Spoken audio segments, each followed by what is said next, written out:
Hey there folks, this is GreenXI welcoming you right back to Let's Play Higurashi. This is episode 100! We made it to a hell of a milestone. In the last episode, we finished off chapter 7, which involved Higurashi and Shion talking, and mainly the fact that Satoshi has escaped and Satoko is now under protection from the Sonzaki family, under the guise of the other two main families, mostly Rika's, because she's living with Rika now. So, all protected.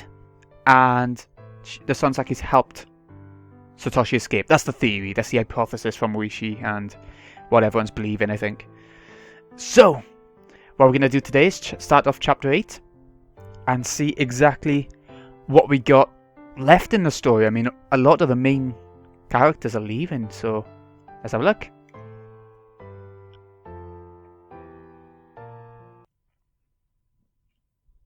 Eh? What did you just say? This is information from a reliable source. It appears that they found the murderer of Satoshi-kun's aunt. It had been a few weeks since the murder. Satoshi-kun still hadn't been found. I had no new information on his whereabouts. Kasai's report came, as a result, completely out of the blue. Does that mean the police arrested the culprit? Seems that he confessed during his interrogation regarding another case. That sounded strange. If it was Satoshi-kun they arrested, he wouldn't have worded it that way.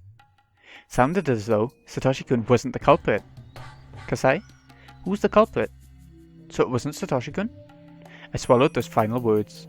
I was convinced that it was Satoshi-kun. The police and Higurashi must have thought the same way. The reason Higurashi approached me is because he was convinced that Satoshi-kun did it. Don't worry, it doesn't seem like it's Satoshi-kun. I heard it was a lunatic who was aiming to continue the series of mysterious deaths. What? A lunatic? What do you mean? Kasai shrugged. I don't know. Since the investigation is classified as a confidential case, the information I can get is limited. Confidential? Why? To prevent the village from developing a bad reputation. You don't see articles about kidnapping while the police are negotiating with the culprit, do you? It's something similar to that. Come to think of it, I hadn't seen anything about the aunt's murder on TV or in the newspaper. These strange deaths have happened 4 years in a row now, on the day of Watanagashi. There are those who try to make light of it. And now this lunatic who confessed the aunt's murder said he did it in imitation of the series of mysterious deaths. Kasai didn't know anything else, so instead of probing him further, I reviewed the information myself. I was really shocked to learn all this. I was convinced that Satoshi-kun killed her. I thought that was the reason he had to disappear. But it was actually some lunatic who killed her, and he had no relation to the aunt whatsoever. So, Satoshi-kun had nothing to do with the murder? If so, why did he disappear? I couldn't accept that this lunatic had killed the aunt. What's really strange is the phrase Kasai used, 4 years in a row. After all, I'd been thinking that this murder happened because Satoshi-kun had been in a dire situation, and had nothing to do with the series of mysterious deaths. I felt as though Satoshi-kun's case had become somebody else's. The series of mysterious deaths in Hinamizawa is also known as the Curse of Oyashiro-sama. Satoshi-kun's case had become one of those mysterious deaths. In other words, Satoshi-kun's case has become a part of Oyashiro-sama's curse. I didn't like the way that sounded, because it was as though the curse had swallowed Satoshi-kun.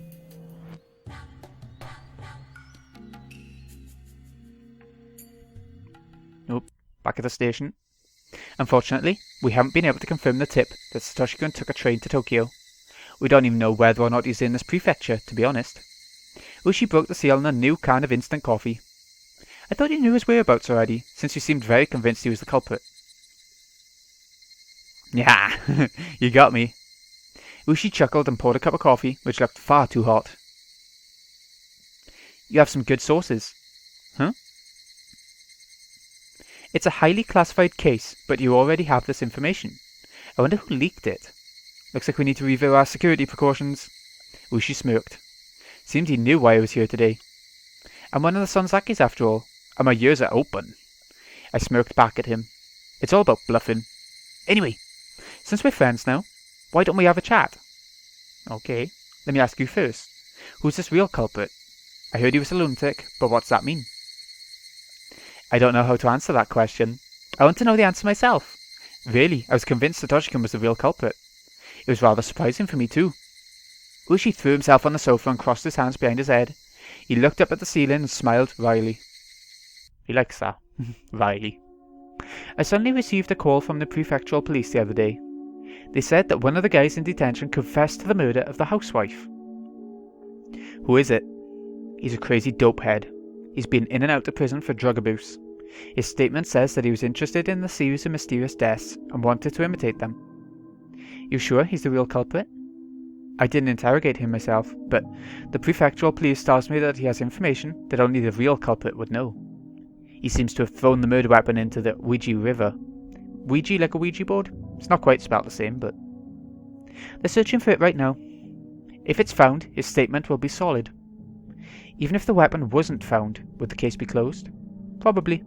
His statement clearly outlines the state of the crime scene and the body. This information, like I said, covers details that only the actual murderer would know. You don't seem quite convinced. Uishi, still looking up at the ceiling, went quiet. As a matter of fact, the dopehead was already dead by the time I got their call. Dead? You know those spoons that are forked at the tip? They use those at the detention facility. I was told that he swallowed one and choked on it. They couldn't tell if it was suicide or if it was caused by some mental disorder. Or, the drugs. Imagine somebody swallowing that spoon and gagged. So the investigation hadn't been done that thoroughly. But although I'm not convinced, my superiors are. I think with that, the case will be closed. Oishi turned his eyes from the ceiling to me. He looked serious. This is just what I personally feel, okay? So please keep it between the two of us. I believe that this lunatic is some kind of mistake. Red herring. It might be either a big misunderstanding caused by a chain of coincidences, or, maybe. I've no idea what they're talking about. I still believe that the real culprit is Satoshi Hojo-kun. You sound confident. Unfortunately, we couldn't find anything to prove he was at the crime scene. We obtained a warrant to search his house after he disappeared, but we still found nothing. But you still believe he did it? Yes. I wonder how you can be so sure, even though you don't have any evidence. It's incredible. Is that supposed to be like the hunch of an experienced detective? Yup. It's the hunch of a guy who's been in this business for several decades. Ushi smiled in satisfaction, but I didn't feel relieved. Where did Satoshi-kun go? His disappearance convinced me that he was the culprit. If he wasn't the culprit, there'd be no real reason for him to disappear. What if the murder actually was done by that lunatic, and Satoshi-kun's disappearance has nothing to do with it? In other words, what if Satoshi-kun disappeared because the Sonzaki family didn't like my relationship with him, and he has nothing to do with the murder? Was Satoshi-kun a culprit, or victim? The reason for his disappearance had become unclear. I don't think they'd bother to make one person disappear just because of an undesirable relationship. What do you hear from inside the Sonzaki family? Do you know anything? I wouldn't be here if I did. You're right. Ushi laughed out loud while scratching his head, and after he stopped laughing, he leaned over. Alright, how about this? Why don't we make a deal? A gentleman's deal. A deal? On what? On information about Satoshi-kun's disappearance. If you find any information like that, you tell me. And I'll also provide you with information if I find any. Do we have a deal? That sounds too convenient for you. Ushi chuckled. Shion-san, I think if we leave things as they are, they'll conclude that the lunatic committed the murder. If that happens, Satoshi-kun's disappearance will be treated as just another runaway minor. They won't search for him as actively as before. But I will continue searching for him. Only I will do it. I believe you're intending to do the same. Our motives are different though. I just want to know if he's safe, but you'd like to arrest him, wouldn't you? If the murder case was considered solved, Satoshi-kun would be free, regardless of his innocence. How? I doubt that. Yeah, why would he just go free for murder? Ushi chuckled again, but his smile didn't reach his eyes. Well, let's be friends from now on. The enemy of your enemy is your friend, no? I'm not opposed to the Sonzaki family, though. Oh, really? I apologize, then. Is this the way of Kurodu, oh god. Kurodu Urushi, huh? As Sisson Kasai said, I wouldn't want him as my enemy or my ally, because both would be too risky. I probably shouldn't let my guard down in front of this big fat weasel. I sipped on the coffee to fill up the silence, though I wasn't thirsty. Outside the window, I could see normal life taking its course. But Satoshi-kun wasn't there. He should have been there, but he wasn't. I was scared that I might grow used to his absence someday. Where was he? I wonder how Satoshi-kun's doing. I hope he's alright. I know you think he might be dead. Don't patronize me. Do you know what people are calling his disappearance in Hinamizawa? Huh? They say that he was demoned away. To be demoned away means the same thing as being spirited away. It's part of the local dialect. He was kidnapped and taken to hell through the bottom of the Onagafuchi swamp. That's ridiculous. Anyway, the series of mysterious deaths has struck for the 4th time. It's too soon, but people are already talking about next year. You saying that the murder was a result of Ayashiro-sama's curse? The victim was one of the Hojos, after all. She was involved in the dam conflict, though indirectly. Really, it's not surprising that some people take an interest in the incidents, because they do always happen on the day of Watanagashi. That's ridiculous to Ayashiro-sama's curse.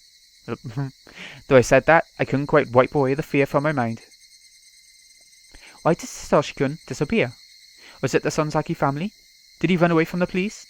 Did he really kill his aunt in the first place? Why did he even disappear? He's on his own. Ayashiro-sama's curse has nothing to do with it. But, that's strange. Satoshi-kun and Ayashiro-sama's curse. Somebody once mentioned those two together before. When did I hear that? Renna. Oh, my mic's dropped. Ah, that's right. That rainy day. It was Renna Ryugu who told me that, when we were taking shelter in the shack. I remembered the creepy story that she told me at that time. Satoshi-kun wants to leave Hinamizawa and run far away, even if only unconsciously. That's what Renna Ryugu said. Renna had definitely pointed out that Satoshi-kun wanted to leave Hinamizawa at that time. She also said, everything he's going through is a sign of Ayashiro-sama's curse. She said that, for sure, she had definitely mentioned Ayashiro-sama's curse. The series of mysterious deaths has struck 4 times. Was Satoshi-kun being controlled by the curse? Is that why he killed his aunt and was demoned away? No way. That can't be true. Satoshi-kun's smile faded away in my mind. Satoshi-kun disappeared. Not only that, the reason for his disappearance also disappeared. It must have been done by a human being. I can't accept that he was demoned away. Notebook, page 43. So many theories flying around from different arcs that we've seen.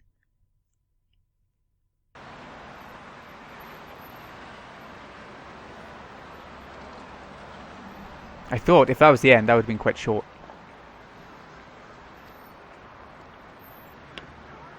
Back to the library, is it? I moved from one chair to another because the air conditioner was too cold. I moved with my notebook, my pen case with a bunch of keychains, and my cup of milk tea. Can you have tea in a library? Okay. I did it all in one go. I sat down in a new chair, then opened my notebook again. I scribbled my thoughts and sank into silence. The series of mysterious deaths, dubbed the Curse of Ayashiro-sama. I've been viewing each incident as a separate case, even though it was followed by another one. I've never looked at all the cases as part of one big scheme. After I wrote down all the incidents on paper, it became clear to me that all of them served the same agenda. I wrote down the victims. The first year, the construction site manager. Second year, Satoshi-kun's parents. Third year, the priest. Fourth year, Satoshi-kun's aunt. For the 4th year, one could consider Satoshi-kun himself to be the victim, rather than his aunt. If I considered that each case arose from the grudge over the dam conflict, it's quite simple. In the first year, the construction manager was killed because he was a symbol of the dam construction itself. Of course, the real enemy was the Ministry of Construction, but it wasn't as clear a target. That manager, on the other hand, had been aggressively shouting back at the villagers, so he was a more appropriate enemy to attack. Yeah, he's made himself show up more, hasn't he? So if he was the one who died, then it would be more of a symbol to the rest of the Ministry of Construction, I guess. If Ayashiro-sama had really cursed someone, it would have been the officials from the ministry. It's apparent that the target was selected based on the villagers' preference. Second year, the accidental death of Satoshi-kun's parents. Said that they fell from a cliff in some park, but it's doubtful that it was really an accident. His parents were labelled as traitors to the village because they sided with the dam construction, even though they were also from Hinamizawa. The Hojo family was ostracized during the dam conflict in order to prevent further pro-dam activists from rising up. That means that the Hojos were necessary during the conflict to play the role of the traitor. So when the conflict was over, they no longer served any purpose. The construction site manager was a symbol of the external enemy. Hojos were a symbol of the internal enemy. Makes sense so far. Those people fell victim to the curse, and it seemed that the grudge over the dam conflict had ended. Yet those incidents were followed by another one. The third year. The leader of one of the three families, the priest Furude, suddenly died of an illness with an unknown cause. His wife drowned herself on the same night. She seemed to have left a note that said she was sacrificing herself to pacify Oishiro-sama's anger. Whether it was a fatal disease or suicide, their deaths looked suspicious. Mion admitted that the Sonzaki family didn't like the priest's attitude. I think this Furude death part that year is the one that we know the least about right now. Am I right? I can't remember it being... I'm not sure. They didn't like how the priest had been generous toward the pro-dam activists. Makes sense, I suppose. The priest wasn't quite a traitor, but he was certainly uncooperative. Looking at these incidents, I realised that the curse was performed based on the degree of hostility. Enemy, traitor, dissident. This meant that the curse was actually payment. It was a punishment for the criminals of war. And the fourth year, I didn't understand this case at first, to be honest. At first I believed that this case was separate from the other ones, even though it occurred on the same day. I never thought that there would be any relation to the other three. But when I wrote it down and looked at it objectively, the victim is a relative of a traitor. After enemy, traitor, dissident, relative of a traitor doesn't sound too odd. Comes naturally as a fourth target. On the day the villagers worship Oishiro-sama, the guardian deity, the criminals of the dam conflict have been punished by the curse. Just like how I was forced to pay at the Sonzaki house, the criminals were made to pay as well. After writing these things out, I started thinking that the fourth incident might be in line with a series of mysterious deaths after all. Whether it was Satoshi-kun or the dopehead, it seemed that they were forced to play the role of a murderer as a part of a bigger scenario. Even if Satoshi-kun was the real culprit, even if he killed his aunt because of an ordinary grudge, the murder seems synchronized with the grand scheme of the series of mysterious deaths in Hinamazawa, which is a payment plan for the war criminals. That murder was the result of his pain. But what if somebody planned that as part of a scenario? For instance, somebody might have suggested to kill his aunt on that day, that night, at that place. I had no idea. I had no doubts that Satoshi-kun decided to kill her in order to protect Sadako. But did he really reach that conclusion on his own? Did someone hint it to him? Satoshi-kun was optimistic and somewhat detached, as far as I know. Would he really have considered murdering his aunt even if it was to protect his sister? Couldn't it be possible for somebody to have chosen the aunt as the fourth year's murder beforehand? And they used Satoshi-kun? And Satoshi-kun was eliminated because of his connection with them? Looking at it that way, the murder of the first year resembles this case. The main culprit behind that case hasn't been found yet, dead or alive. The other culprits testified that their fight had turned into a slaughter. But wouldn't it be possible that the main culprit had manipulated the situation? What if he had been told to kill someone that day, at that time and in that place? I'm certain. The first murder resembles Satoshi-kun's case very much. So, did that mean Satoshi-kun was being controlled by somebody else? Oishi had presented me with a hypothesis that the Sonzaki family made Satoshi-kun disappear in order to end my relationship with the murderer. But when I read the notes I wrote down, his disappearance didn't seem too spontaneous, it seemed like part of a bigger plan. Since I'd unexpectedly gotten involved in that plan, I had to be separated from him. Then Satoshi-kun was demoned away as planned. At first I also believed that the Sonzaki family made him disappear because I didn't like that I was in love with a member of a family of traitors. But something didn't add up. Something felt strange. I wasn't the reason for his disappearance after all. Even if I never met him in the first place, Satoshi-kun was supposed to kill his aunt in June 1982 and then disappear. Okay. At one point I had been thinking of taking revenge on the hag. I believed that she separated us. But if my relationship with Satoshi-kun had nothing to do with his disappearance, what would that mean? Who made Satoshi-kun disappear? I need to understand the series of mysterious deaths in order to solve this mystery. What did all these deaths mean? Who was behind them, and what purpose did they serve? I wanted to know the purpose, the motive, and who was responsible. Who took Satoshi-kun? I wanted to know if he was still alive.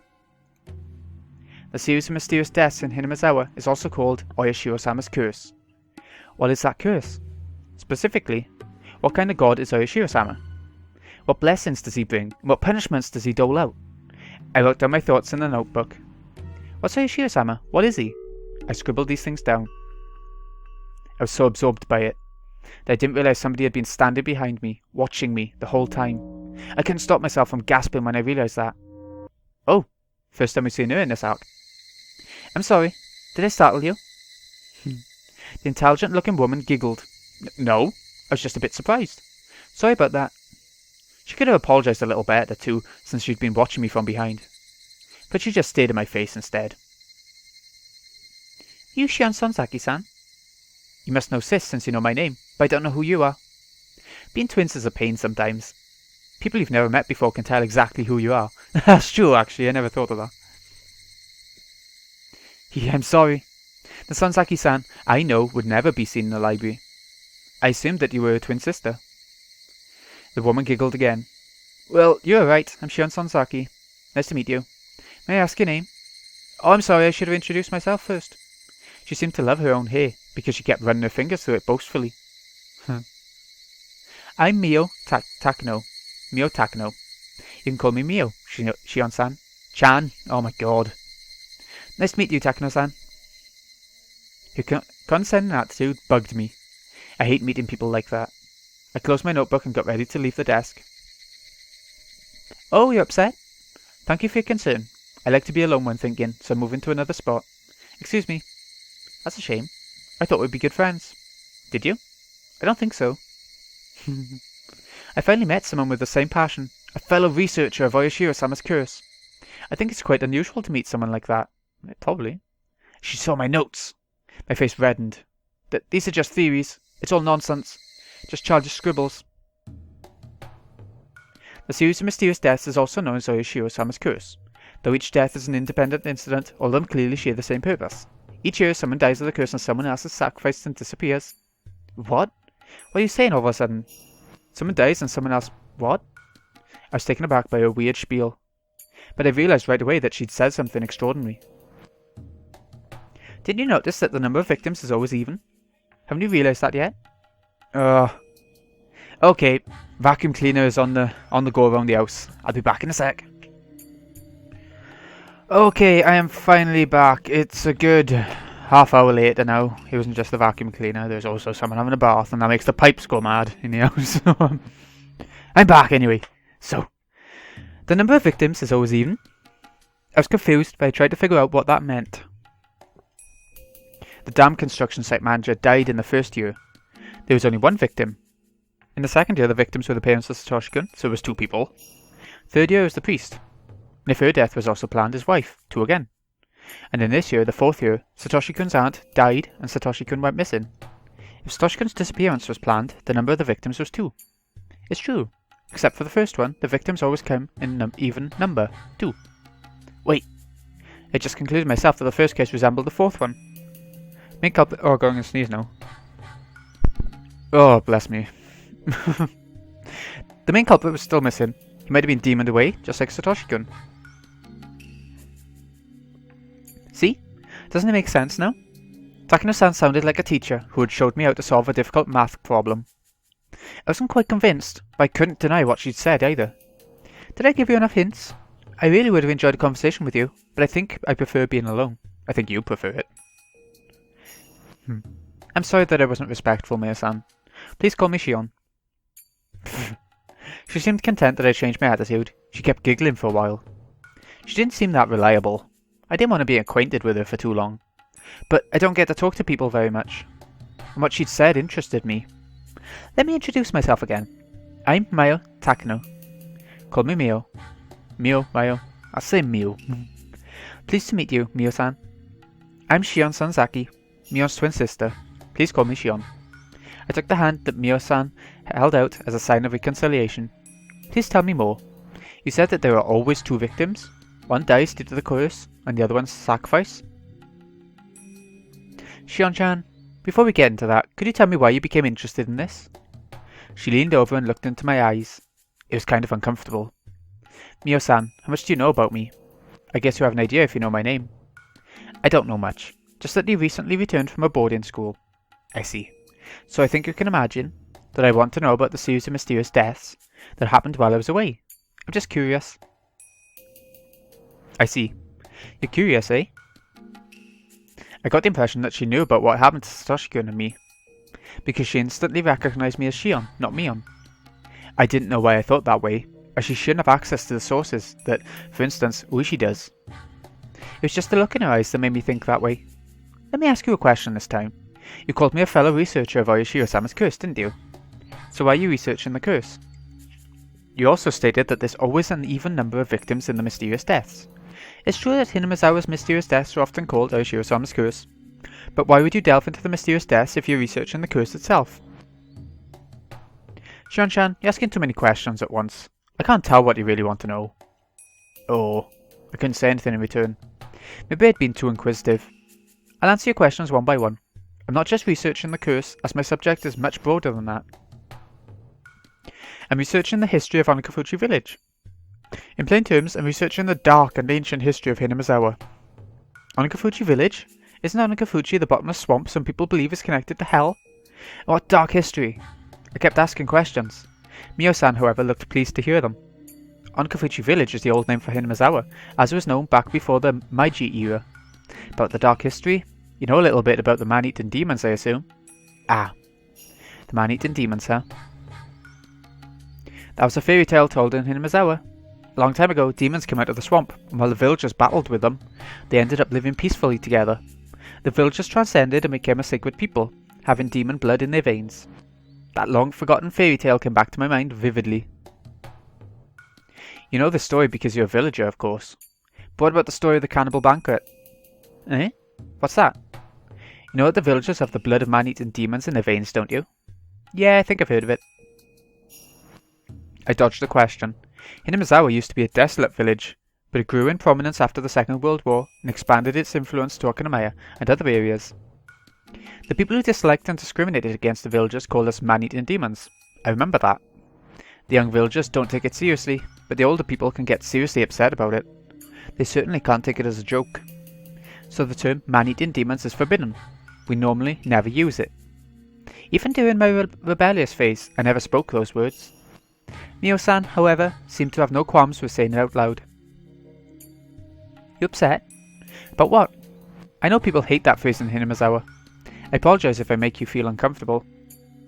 The old people wouldn't like it, but I'm fine. Would you continue? Thanks. Okay, so, the ancient villagers had a custom of cannibalism.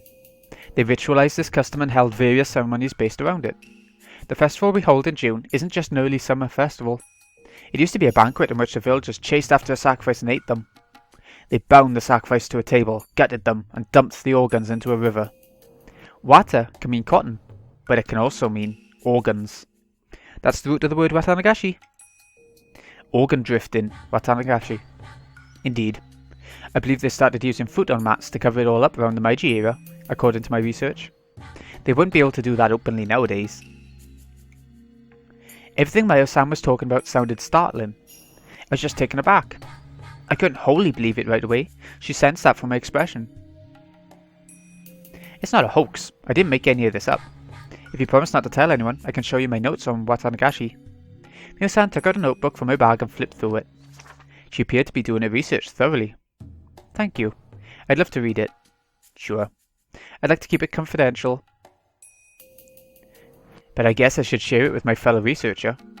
Miyo-san handed me the notebook a bit hesitantly. It looked like it'd take a whole night to finish reading. It was densely packed with information. I saw copies of various documents and quotes in there too. It wasn't just some delusion of hers. You told me that one person dies because of the curse and another is sacrificed, and disappears, right? Person is sacrificed and disappears. Satoshi-kun had gone missing. Did he become a sacrifice? What's a sacrifice anyway? Miyo-san looked pleased to hear my questions again. She took out another notebook and handed it to me. I think you'll understand once you read it, but I'll give you a digest version. Oyashiro-sama's curse is simply Oyashiro-sama's anger. In other words, the curse is caused by Oyashiro-sama's anger. Do you follow? Yes.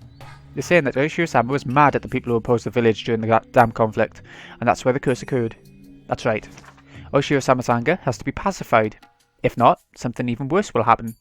So, all the successive priests at the Fude shrine had to perform a sacrifice every time the curse struck, in order to pacify Oyashiro-sama. It's called a sacrificial ritual. So, each year on the day of Watanagashi, one person dies because of the curse, and another one is sacrificed to pacify Oishiro-sama's anger. But only one person is actually murdered each time. I've never heard of human sacrifices being made. Naturally, there's no body. The ritual sacrifice requires the offering be sunk into Onagafuchi Swamp. That swamp's bottomless, and no one would ever surface once they were thrown in there. No body would ever be found, of course. So, one of the victims is always thrown to the swamp every year. Does that mean Satoshi-kun is also at the bottom of the dark green swamp? I don't know. I'm not sure that they really throw them into the swamp. But those who make these incidents happen must be eliminating one person based on that legend. Each year, a traitor to the village dies on the day of Watanagashi because of Oishiro-sama's curse. Another person sacrificed in order to pacify Oishiro-sama's anger. They're repeating themselves a lot in this part. That person's body will never be found, because he or she is supposedly thrown into the bottomless swamp. Yes, you get it. The series of mysterious deaths always involves both the curse and the sacrifice. It's a system that allows 2 traitors to die every year.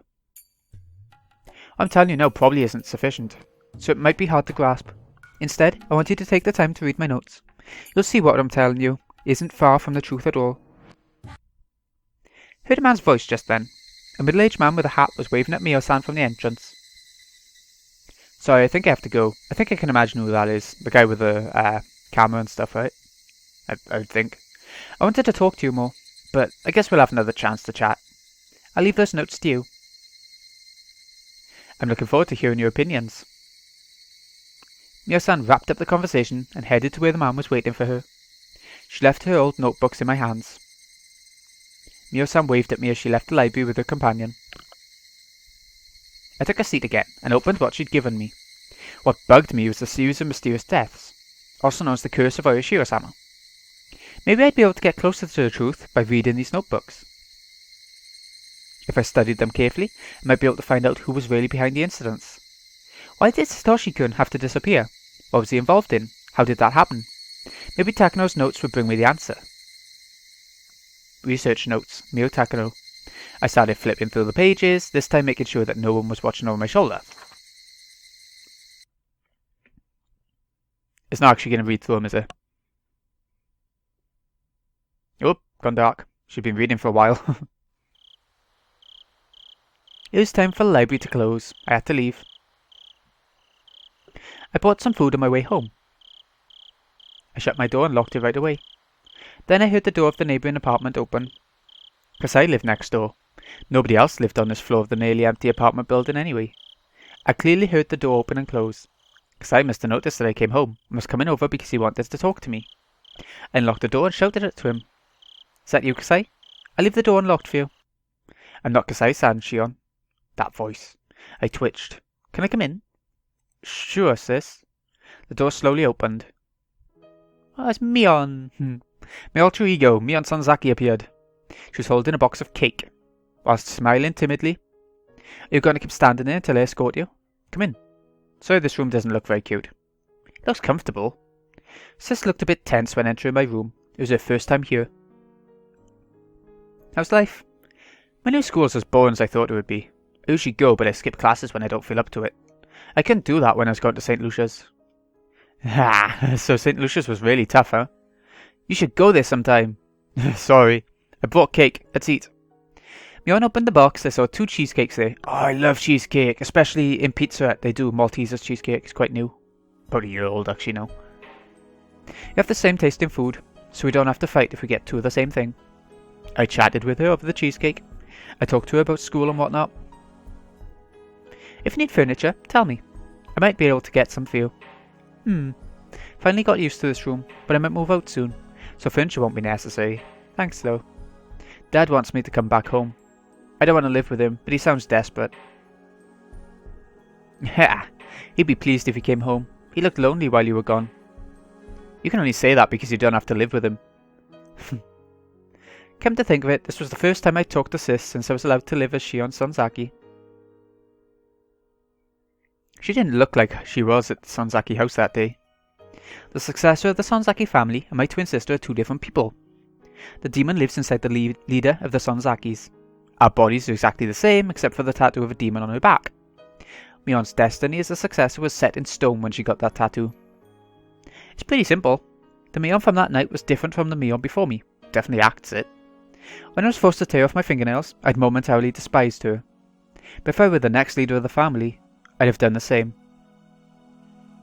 Shion, how are your fingernails? The wounds have closed. I don't bandage them anymore because it looks too conspicuous. But my nails still look ugly, so I don't really like showing them to people. I sneered at her, displaying my incomplete fingernails. Mion grew quiet and looked down. You don't have to apologise. You did what you had to do. You just played the role of the successor. I'm not holding any grudges.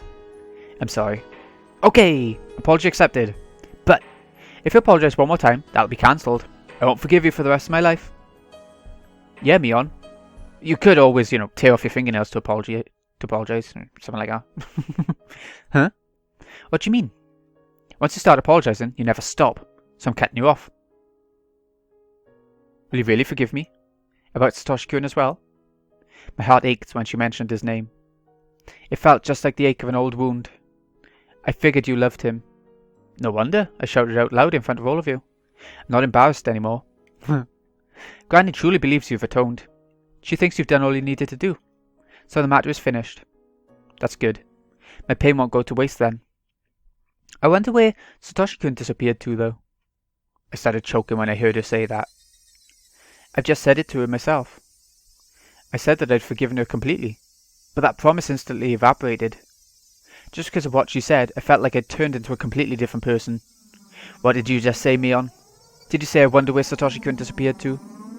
Who else could know other than you and your folks? What did you say? Where did he go? I felt my eyeballs reddening in anger. It felt as though they were about to pop. I choked on a burning sensation in my throat. Mion's expression rapidly changed. Looked like she noticed the devil's mask on my face. We were one and the same. We could understand each other's thoughts without voicing them. So showing our expressions was like unveiling everything in our hearts to the other. Sorry. Even though I told her not to apologise anymore, Mion apologised. I felt like strangling her. I was going to make her confess where she'd hid Satoshi-kun. If she told me she threw him into the Onikafuji swamp, I'd strangle her to death right then and there. I really don't know what happened to Satoshi-kun. That's a lie. It's true. Granny doesn't know anything either. Please believe me. That's a lie. Are you saying that Ayoshiro-sama's curse demoned him away? There can't be a curse. There can't be. Words kept coming out of my mouth like I was chanting a spell. I wasn't speaking by my own will anymore. It was the demon who was controlling me. The demon that had been sleeping deep inside me woke up and was speaking through my mouth. My hands, the demon's hands, grabbed Mion by the neck. You guys demoned Satoshi-kun away. You and Sonzaki family. Give him back to me. Give him back. My hands slowly but surely squeezed Mion's neck. Mion put her hands onto mine. I looked at her fingernails. 3 of the fingernails on her left hand looked as ugly as mine. Ooh. Mion? What's this? Tears rolled down her cheeks. She didn't have to answer. She had the same scars as I did. She atoned as well. The way those wounds were healing looked the same as mine. So, did you get these wounds around the same time as I did? It was unfair that only you had to go through that. I felt so bad. Mion started sobbing. I stood there petrified, still wringing Mion's neck. Since I found out you loved Satoshi-kun, I really wanted you to be happy. Because it's always only you who has to suffer, even though we're twins. It didn't come as a surprise to me that Mion might also have loved Satoshi-kun as I did. We've always liked the same stuff, and even the same people. She was stupid enough to feel obligated towards someone like me. I told Granny to leave you and Satoshi-kun alone. I shouted at her. Then she said she'd let you be if you atoned your sincerity. And you did, so you were supposed to live happily with him. But Satoshi-kun has gone away. That's terrible. Mion isn't smart enough to shed crocodile tears. Those tears were real. Her tears dissolved my demon's anger, like how the sun melts ice. Believe me, Shion, I really don't know why Satoshi-kun disappeared. Neither Granny nor the Sonzaki family have anything to do with it. Granny forgave you, so she would never do anything to him. Mion, I'm so sorry. Did I hurt you?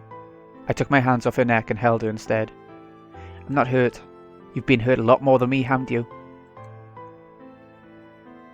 I shouted at the demon in my mind. I believed in Mion. I'd been convinced it was the Sonzaki family that made Satoshi-kun disappear. But Mion denied it, while shedding tears. Between her and me, her tears are more convincing than any words. So I'd believe in her. It absolutely wasn't the Sonzaki family that made him disappear. So, do you really think the Satoshi-kun disappeared because of Oyoshiro-sama's curse? I don't believe in curses, and Mion didn't do it. If it wasn't the curse or the Sonzaki family, who demoned him away? I don't know. I just know it's not Mion. It's not the Sonzaki family because Mion says so. That's stupid, Shion. You got to ignore Satoshi-kun's voice. I know. You don't have to remind me, demon. I can hear his voice. I know he's mumbling with an ambivalent expression, like he always used to do, even though he knows help won't come.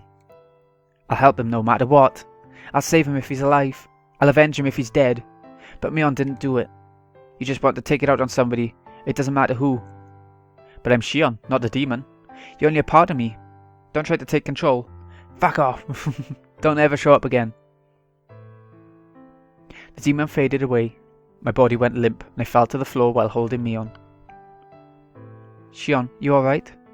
I'm alright now, Mion. Why are we two different individuals? Why can't we just be one? Stop it. We've asked ourselves that so many times. But there's no answer. I'm Shion and you're Mion. That's just how it is. I don't care if I'm Mion or Shion. I just want to be one and equal with you. There's nothing we can do. You have the demon on your back. You're destined to become the successor. And we can't change that. I don't want that. I don't need a demon. I don't want it. I'm not a demon, I'm not. I want to be a human like you. Mion's a demon, Shion's a human. Even though we're twins, it's a difference between us. Was it impossible for humans to live with demons after all? It should be possible, because they did it before. That's the legend of Hinamizawa. Humans and demons lived in harmony together, as Oyoshiro-sama watched over them.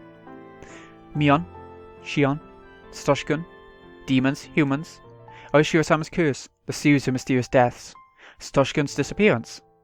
We fell asleep while holding each other, while holding everything. Oh wow, so it wasn't the Sonzakis who did it. That's thrown everything right up in the air, right? Oh, wait, what? That was a whole chapter in one part, yeah? That's weird. Payment. I think it was. I'm going to check the load screen and find out. Enter chapter 7. Let's check the times. 6:15. Right. It's not going to be it.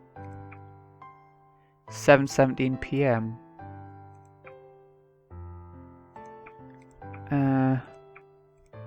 Yeah, 6:15 there.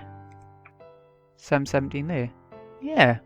That's because I had to go away a bit as well. That's why it's about, well, just over an hour long. So, yeah. That was a whole chapter in one part. Unless I'm being stupid. But anyway, got a couple of tips to go. We're not quite done yet.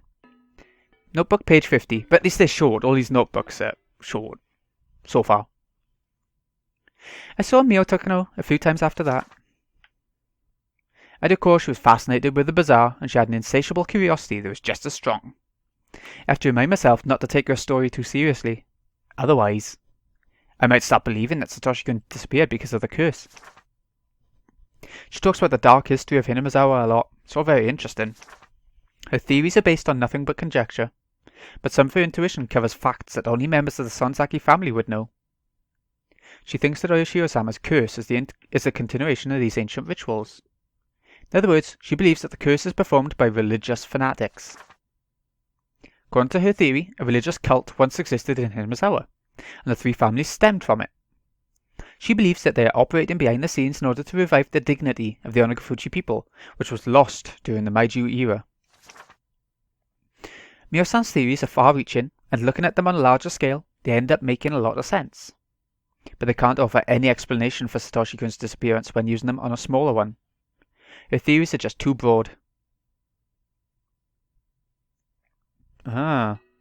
Okay, so Shion doesn't really believe Miyo's theories, the curse and all that, but she's interested in it all. Now then, page 64. Exchange information with Uishi every now and again. We'd each expect new leads from each other, but neither of us had had any luck. I no longer believe the tip that Satoshi-kun might have headed to Tokyo. It's clearly bogus anyway. Although I can't befriend Uishi, he's been fair about the deal. He alone has been serious about uncovering any new information. Ueshi's sources are quite reliable, so whenever I found some dubious tip, I'd check with him to see if it was valid. My meetings with him have diminished in frequency since he's been assigned to new cases. It's gonna fade into the background and effort with Ueshi. Eventually we stopped meeting entirely, yeah. Ueshi stopped investigating, and I reached the limits of my sources of information. Until next year, obviously. People now think that Satoshi-kun's disappearance was a supernatural phenomenon called Demon in a Way. In Hinamizawa, they refer to his disappearance as him having transferred, and nobody will talk about it otherwise. I don't like the way that phrase is used to erase him. That's bad. The investigation's just gone. The police aren't going to be involved anymore. Just Ueshi, really, but you know. Notebook, page 85. During the upheaval surrounding Shiro-sama's curse in 1982, I was pulled this way and that by new leads on Satoshi-kun's disappearance. Every time I found information that looked promising, I kept changing my theories. But that also became an incredible burden on me. It wore me down plenty on its own. The fatigue was harsh, but it also provided a very kind acceptance. Bit by bit it soothed away the anger, sadness and doubt that wore me down. I'll never forget Satoshi-kun. I'll never try to forget him and move on. I constantly repeated those to myself in my head. I repeated them to keep my memories of Satoshi-kun from fading too, over and over. For the sake of my fond memories of Satoshi-kun, together with my fear and my sadness, I repeated them forever and ever. Oh wow. So yeah, everything's fading away. It's not... Other than with Miyo and her incredible, ridiculous sort of curse theories, which might be true, we don't know yet, but there's a lot of sort of humanity to the crime from this arc, I think. Sonsaki's mostly, but we know that ain't true. If Mion is even to be believed. Oh. It sounds legit. I love this song, by the way. If I haven't checked out the bonus episode, what was it, 92B? I think it was episode 92B. Yeah. Anyways, I think that'll do it for now. That was a long one. They're getting longer towards the end, I think. I think we're coming towards the end completely because we've seen so much of the story from this arc. So unless it goes into a lot of explanations like we had from this chapter, I think we're coming towards the end. Anyways, this has been Greeny XI. Hope you've enjoyed. Thank you so much for watching episode 100 of a massive milestone. I'll see you again in a bit. Let me see where the arc carries on from here. Because it could go anyway. Thanks for watching, folks. See you again in a bit.